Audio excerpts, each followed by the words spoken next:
ایک حدیث میں آتا ہے، نبی کریم صلی اللہ علیہ وسلم نے فرمایا کہ جس شخص کی فکر اللہ چھوڑ دیتا ہے تو وہ بھٹکتا پھرے، اور جس وادی میں مرے اللہ کو اس کی کوئی فکر نہیں۔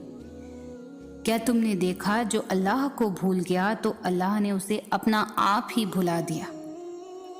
تم تو وہ خوش نصیب ہو جو اللہ کے در پر چل کر آئے ہو، اور جب تم تڑپ کر اس کو پکارتے ہو کہ اللہ تیری مدد کہاں ہے، تو اللہ تعالیٰ فرماتا ہے، بے شک میں جانتا ہوں جو بات تم پکار کر کہو، اور جانتا ہوں جو تم چھپاتے ہو۔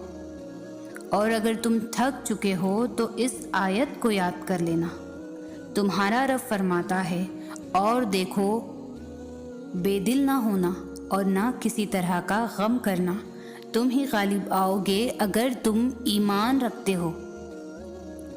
جانتے ہو جو اللہ کے دوست ہوتے ہیں ان کی دو خصوصیات ہوتی ہیں جن کا ذکر خود اللہ کر رہا ہے۔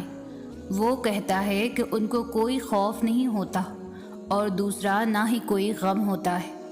اس رب کی یہ شان ہی نہیں کہ جو چیز تمہارے لیے بہتر ہو اسے وہ تم سے دور کر دے، اور تمہیں کیا معلوم وہ چیز جو تمہارے لیے ضروری تھی یا نقصان دہ۔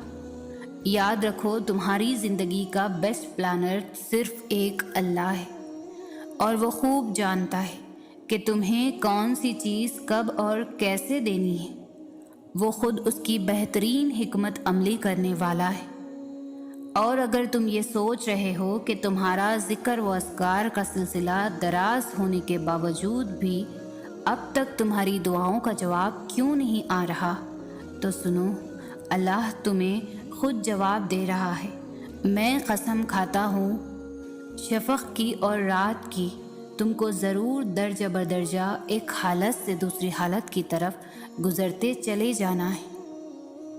اگر آج تم اپنی خزاں بھری زندگی میں بہار کے منتظر ہو تو یاد رکھو کہ زرد پتے جہاں سے اترتے ہیں سبز پتے بھی وہیں سے نکلیں گے۔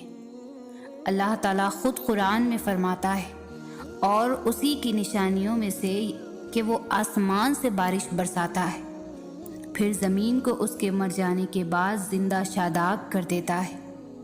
عقل والوں کے لیے اس میں بہت سی نشانیاں ہیں۔ جانتے ہو جب تمہاری آرزوئیں اور تمنائیں تمہیں رات کی تنہائیوں اس مہربان رب کے آگے سجدہ ریز کر دیتی ہے، اور قبولیت کے منتظر ہاتھ اسے منانے کے لیے بار بار اٹھ رہے ہوتے ہیں، تو جان لو کہ رب سے آشنائی کا یہ سفر تمہیں اپنی ذات سے باہر نکال کر تمہارے دل کو بصیرت کا وہ نور عطا کرتا ہے جو تمہاری تاریک راہوں کو روشن کر کے تمہیں اللہ کا پسندیدہ بنا دیتا ہے۔ اللہ فرماتا ہے، اے نبی صلی اللہ علیہ وسلم، کہو حمد ہے اللہ کے لیے، اور سلام اس کے ان بندوں پر جنہیں اس نے اپنا برگزیدہ بنا لیا۔ یاد رکھو تم بے خودی کے عالم میں خود ایک کائنات ہو، تو کبھی خود کو اکیلا اور کمزور مت سمجھنا، بلکہ یقین اور توکل کی ڈور کو تھامے رکھنا، کیونکہ دل کی شکستگی تمہارے ایمان کو متزلزل کر سکتی ہے۔ جانتے ہو اس نے تمہاری دعاؤں کے جواب ابھی خود تک محدود رکھے ہیں، اور یہ دیری ہی کا سفر ہی تمہیں کن کی بہترین منزلوں تک پہنچانے کا سبب بنے گا۔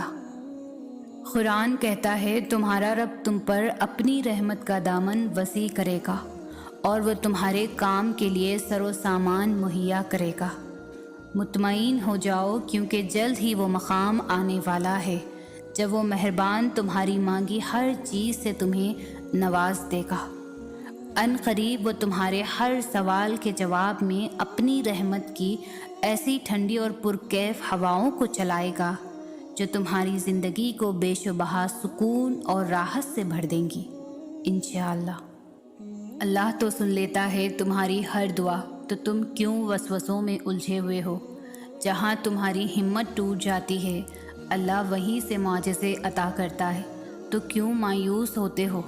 تمہاری دعائیں اللہ قبول کر لیتا ہے، بس تمہارا انتظار کرتا ہے، تو کیوں تھک جاتے ہو مانگتے مانگتے؟ تمہاری خوشیاں تمہیں دینے کے لیے اللہ ایسا وسیلہ بناتا ہے جو تم تک خوشیاں لا سکے، تو کیوں ڈرتے ہو کہ وہ تمہیں خوشیاں نہیں دے گا؟ اللہ تو تمہارے خوشیوں کا مالک، وہ تمہیں خوشیاں کیوں نہیں دینا چاہے گا؟ تمہارا صبر آزما کر تمہیں جو چاہیے دے دے گا۔ یقین رکھو تمہاری کہانی خوشیوں تک موڑ دے گا۔ تہجد پڑھا کرو، کوئی ملے یا نہ ملے لیکن اللہ مل جاتا ہے۔